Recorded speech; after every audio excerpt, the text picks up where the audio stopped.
Hatimaye ligi kuu Tanzania bara inarejea hapo siku ya kesho, na kwa upande wa klabu ya Simba wanashuka dimbani moja kwa moja kuvana na JKT Tanzania. Hii ni baada ya siku kadhaa ligi kuu Tanzania bara kusimama, lakini hatimaye imeweza kurejea, na hapo siku ya kesho kwa upande wa Simba Sports Club wanashuka dimbani wakiwa ni wageni wakikaribishwa na JKT Tanzania kwenye uwanja wa Meja Isamuhyo.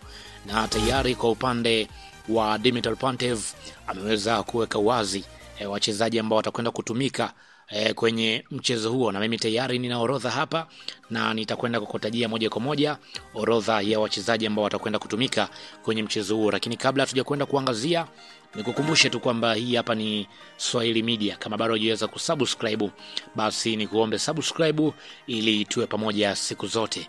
Mimi naitwa Chicha Rito. Karibu tuweze kuangazia wachezaji wa Simba ambao watakwenda kuhusika kuelekea kwenye mchezo huo.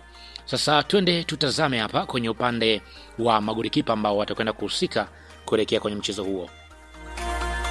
Golikipa Hussein Abel ameorodheshwa. Huyu ni golikipa nambari 3 ndani ya kikosi cha Simba.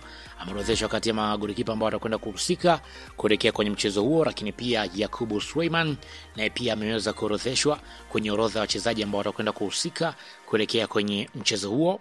Lakini pia nikiachana kwenye upande wa magolikipa, nikienda kutizama kwenye upande wa mabeki ambao watakwenda kuhusika, yupo Shomari Kapombe ambaye ni nahodha ndani ya kikosi hicho, lakini pia yupo kwa upande wa David Kametaduchu naye pia ameorodheshwa. Wakati huo pia Anthony Mligo naye yupo kwenye orodha ya wachezaji ambao watakwenda kuhusika kuelekea kwenye mchezo huo. Lakini pia nikiachana na Anthony Mligo, lakini pia kwa upande wa Wilson Nangu naye pia ameorodheshwa kati ya wachezaji ambao watakwenda kuhusika kuelekea kwenye mchezo huo. Lakini pia nikiachana na upande wa Wilson Nangu, lakini pia Chamu Karabu naye pia ameorodheshwa kati ya wachezaji ambao watakwenda kuhusika kuelekea kwenye mchezo huo. Wakati huo pia Rashid Iraq naye pia yupo kwenye orodha ya wachezaji ambao watakwenda kuhusika moja kwa moja kuelekea kwenye mchezo huo dhidi ya JKT Tanzania. Nikiachana pia na upande wa Rashid Iraq ambaye atakwenda kuhusika kuelekea kwenye mchezo huo.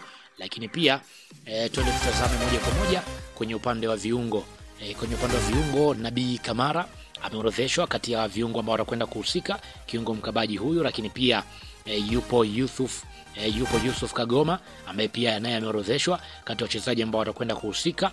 Wakati huo pia Lassana Kante naye yupo kwenye orodha wachezaji ambao watakwenda kuhusika kuelekea kwenye mchezo huo. Lakini pia yupo kwa upande wa Jean Charles Awa ambaye ameorodheshwa kati ya wachezaji ambao watakwenda kuhusika kuelekea kwenye mchezo huo. Wakati huo pia Neo Maema naye pia ameorodheshwa kati ya wachezaji ambao watakwenda kuhusika kuelekea kwenye mchezo huo. Lakini pia bila kusahau Awesu naye pia ameorodheshwa kati ya wachezaji ambao watakwenda kuhusika kuelekea kwenye mchezo huo. Lakini pia nikienda kutizama kwenye upande wa wachezaji ambao wanacheza kwenye maeneo ya pembeni, yupo Eli Mpanzu ambaye ni mmoja mchezaji ambaye amekuwa ni nuru ndani ya kikosi hicho.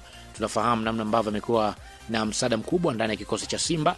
Lakini pia yupo Kibu Daniels ambaye naye pia ameorodheshwa kwenye orodha ya wachezaji ambao watakwenda kuhusika kuelekea kwenye mchezo huo. Lakini pia Morris Abraham naye pia yupo kwenye orodha ya wachezaji ambao watakwenda kuhusika kuelekea kwenye mchezo huo. Lakini pia nikitazama kwenye upande wa washambuliaji, yupo Steven Dese Mukwala ambaye ameorodheshwa. Lakini pia yupo Jonathan Soa ambaye naye pia ameorodheshwa kati ya wachezaji ambao watakwenda kuhusika. Lakini pia Selemani Mwalimu Gomez naye pia yupo kwenye orodha ya wachezaji ambao watakwenda